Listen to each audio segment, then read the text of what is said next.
V Listi Marjana Šarca se vse skozi zavedamo, da moramo kot največja vladna stranka zagovarjati vse družbene skupine in gledati na državo kot celoto, ne kot na posamezne vrtičke. Ne le moramo, tudi želimo gledati na državo kot celoto. In to tudi delamo. Gledamo na vse ljudi v naši državi, na vse družbene skupine. Vidimo barve, pa ne zgolj bele in črne, in prav je tako. V zadnjih 10 mesecih smo v tej vladi sprejemali različne ukrepe, ki jih lahko razdelim na 4 področja. In do konca leta bomo sprejeli še nekatere ukrepe z teh področij.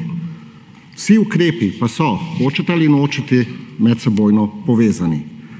Gre za ukrepe, s katerimi se počasi in premišljeno približujemo cilju, ki smo si ga zadali pred letom dni, ko je nastala ta vlada. Cilj pa je jasen, vsem družbenim skupinam omogočiti boljše življenje in pogoje za delo, za katere medsebojno povezane oziroma soodvisna področja gre. Področje transferjev posameznikom in družinam, področje pokojnin, področje obdavčitve kapitala in dobička podjetij, področje plač.